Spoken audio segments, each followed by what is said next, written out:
The airport was loud, crowded, and unforgiving, but nothing prepared me for what happened at Gate 47. One moment, I was holding my boarding pass, feeling nervous, but hopeful about finally being included. The next, my brother ripped the ticket straight out of my hand as if it meant nothing. His voice cut through the terminal, sharp and confident, loud enough for strangers to turn their heads. He announced that there was no room for a loser like me on a family trip. People stared.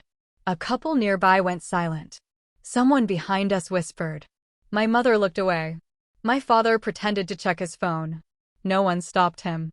No one defended me. My family gathered their bags, scanned their passes, and boarded the plane together, leaving me standing there alone while the gate doors slowly closed. I felt my chest tighten, not from anger, but from disbelief. This was public. Intentional. Final. They did not just exclude me. They erased me in front of an audience. I stood frozen as the last passenger disappeared down the jet bridge. The screen behind the counter flashed boarding complete. My hands trembled, empty now, as if they had taken more than a ticket. They took my dignity, or at least they thought they did. What my family saw was a quiet failure who never argued back. Someone they believed had achieved nothing worth mentioning. Someone easy to humiliate because silence looked like weakness. What they did not know was who I really was. They had no idea that the airport they abandoned me in was only the beginning. That the humiliation they staged so proudly would become the very reason they would soon feel shame, regret, and guilt they could never erase. As I turned away from the gate, wiping the tears I refused to let fall in front of them.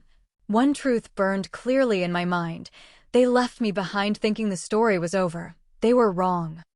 I did not leave the airport right away. I sat down near the window, watching planes lift off one by one, each carrying people who were going somewhere they believed they belonged. My phone buzzed with notifications from the family group chat, already alive with photos and jokes as if nothing had happened. I exited the chat without a word. That chapter was done. The embarrassment lingered, but it did not break me. It focused me. I replayed every moment in my head, not to suffer, but to understand. The ease with which they dismissed me told me everything. This was not a sudden cruelty. It was a belief they had carried for years. I opened my laptop and connected to the airport Wi-Fi. Work did not stop because my family humiliated me. In fact, this was the very place where everything I had built quietly began to make sense. Messages from my executive team were waiting. Updates on negotiations. Confirmation of meetings scheduled in the same city my family was flying to. I smiled for the first time that day. They thought I was chasing them for a vacation. The truth was far different. I was traveling for reasons that carried real weight. Influence. Decisions. Power. The kind of presence that did not need to announce itself. At the service desk, I calmly requested a seat on the next flight. The agent checked my details, paused, and looked up at me with a different expression. She apologized and explained that my ticket had been upgraded earlier that morning. Priority boarding. Executive class. Private lounge access. The name on the reservation carried more authority than my family ever realized. As I walked toward the lounge, I felt the sting of the humiliation fade, replaced by something steadier. Control. My family boarded believing they had won, believing they had left a loser behind. They had no idea that I was about to arrive in the same city, with greater access, greater purpose, and far greater leverage. And when our paths crossed again, it would not be at a boarding gate. It would be in a room where decisions were made. The flight was quiet, smooth, and intentional. While the plane cut through the clouds, I reviewed documents that would change more than just my schedule. Every page reminded me why I never argued at family gatherings or defended myself at moments like the airport. My work spoke in ways I never needed to explain. When we landed, my phone lit up. Missed calls from my mother. A short message asking where I was. No apology. No concern. Just confusion. I did not respond. Confusion was a small price for what they put me through. I arrived at the hotel long before they did. Not the one they booked, but the one hosting the private summit I was attending. Security recognized my name instantly and escorted me inside. No waiting. No questions. This was my world. One built quietly, Without validation from people who never believed in me, that evening the summit began. Leaders, investors, and decision-makers filled the room. Conversations were sharp, purposeful, and heavy with opportunity. When I spoke, people listened. When I moved, people followed. The respect in their eyes was earned, not inherited. Across town, my family was posting vacation photos, laughing by the pool, completely unaware of how close they were to the edge of something irreversible. Their business interests were tied to names sitting in the same room as me. Names that trusted my judgment more than their legacy. Midway through the event, a familiar surname appeared on a screen during a presentation. My family's company. The tone shifted. Concerns were raised. Projections questioned. I said nothing at first. I let the room process the data. Then I spoke. I did not attack. I clarified. I provided insight. I suggested alternatives that protected investors while exposing flaws no one could ignore. Heads nodded. Notes were taken. Decisions began forming in real time. By the end of the night, I knew the truth. The trip my family took without me was about to become the most expensive mistake of their lives. And they still had no idea who was sitting at the table rewriting their future. The next morning, the consequences started rolling in. Quiet phone calls. Closed-door meetings. A sudden shift in tone around my family's name. Nothing dramatic yet, just enough pressure to unsettle anyone paying attention. I watched it unfold from the inside while they remained completely unaware, enjoying breakfasts and tourist photos. I received an update from my team confirming what I already sensed. Several investors planned to reassess their positions. No announcements. No warnings. Just cautious distance. In this world, distance was dangerous.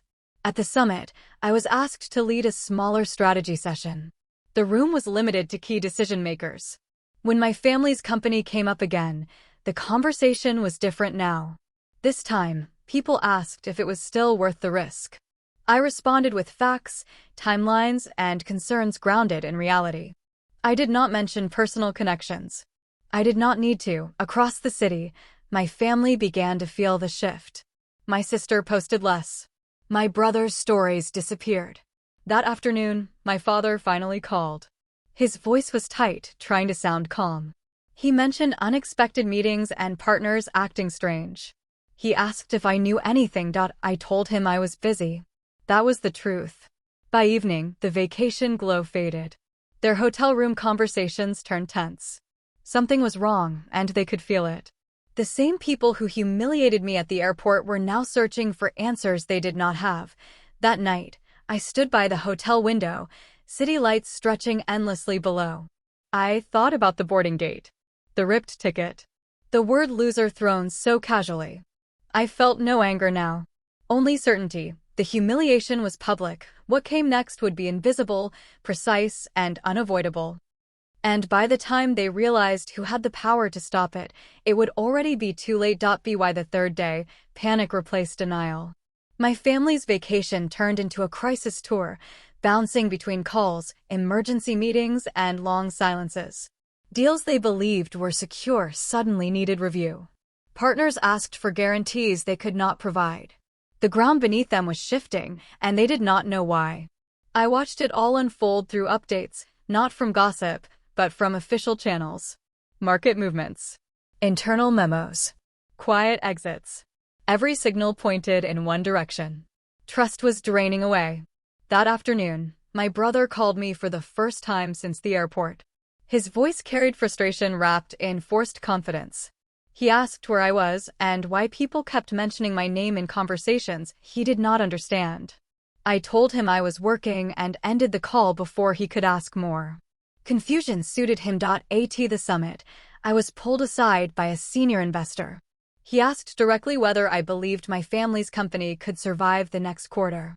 I paused, not for drama, but for honesty. I told him survival was possible, but only with leadership willing to face uncomfortable truths. That answer traveled fast. By evening, the pressure became visible. My father sent a message asking to meet when they returned. Not demanding. Asking. The shift in tone was subtle but unmistakable. The same people who boarded a plane without me were now circling back, sensing they had misjudged something important. I booked a meeting room for the following day. Neutral ground. No family titles. Just facts. As night fell, I sat alone, reviewing the final reports. One decision remained. I could stay silent and let events take their natural course, or I could step forward and reveal who I truly was. Either path would end the same way for them, but only one would force them to face the truth. At Gate 47, they took my ticket and left me behind. Tomorrow, I would decide whether to give them something far more valuable back. Or take everything they thought they owned. The meeting room overlooked the city. Glass walls, neutral colors, no warmth. Perfect. I arrived early, laid out documents, projections, and timelines that told a story no one could argue with. This was not emotion. This was consequence. They arrived together. My father first, tired and guarded. My mother followed, eyes searching my face for answers she was not ready to hear. My brother walked in last, shoulders tense, still trying to hold on to authority that no longer existed. The air shifted the moment they sat down. They knew this was not a family talk. This was a reckoning. I began with facts. Contracts under review. Investors stepping back. Risk exposure growing by the day. I explained how quickly confidence evaporates when leadership ignores reality. I showed them how close they were to a chain reaction they could not stop alone. My brother tried to interrupt, frustration leaking through. He said this trip was supposed to be simple. A break. I looked at him calmly and pointed to the numbers. There are no breaks when foundations are weak. That was when realization started to spread across their faces. Not fully yet, but enough to shake them. My father asked how I knew so much. How I had access to information they could not get. His voice was quieter now, cautious. I did not answer immediately. I slid a single document across the table. My name was on it. Not as a relative. As a decision maker. Silence filled the room, heavy and uncomfortable. My mother's hand moved to her mouth. My brother stared at the paper as if it might change if he looked long enough. The same person he called a loser at the airport was now holding influence over conversations they were not even invited into. I told them the truth. I had built my career far away from their shadows. I stayed silent because I did not need approval. And I was standing here now because their survival depended on choices they were no longer capable of making alone. No one argued. Outside, the city moved on, unaware that inside this glass room, a family's power had just changed hands. And the hardest part was still coming. The silence in that room lasted longer than anything I had ever experienced with them. It was not the silence of anger. It was the silence of collapse. The kind that happens when a truth lands so hard it shatters every story you told yourself to survive. My father finally spoke, asking what happened next. Not what I wanted. Not what I felt. What happened next? That question alone told me everything. Control had already slipped from his hands. I explained the reality without softening it. Their company was not dead, but it was exposed. Every move they made from this point forward would be watched. One wrong step, and the market would turn its back completely. The reputation they built over decades was now fragile, and fear spreads faster than facts. My brother pushed his chair back, standing up as if volume could bring his authority back. He accused me of setting this up, of using the situation to embarrass them the way they embarrassed me at the airport. I let him speak until his words collapsed under their own weight. Then I asked him a single question: what would have happened if I had not been in that room? He did not answer. He could not. That was when guilt finally surfaced. Not loudly. Not dramatically. It showed in my mother's eyes, in the way she avoided looking at me, in the way my father's shoulders slumped forward. They remembered Gate 47. The ripped ticket. The people watching. The ease with which they walked away. I told them I would help stabilize the situation, but only under strict conditions.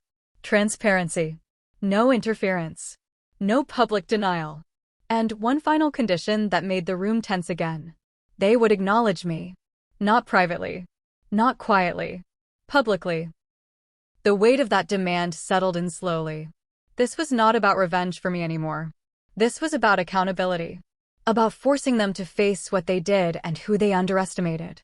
I stood up, gathered my documents, and told them they had until morning to decide. As I walked out, I knew the choice they made would define everything, because the final boarding call of the story was coming, and this time, I was the one deciding who got on.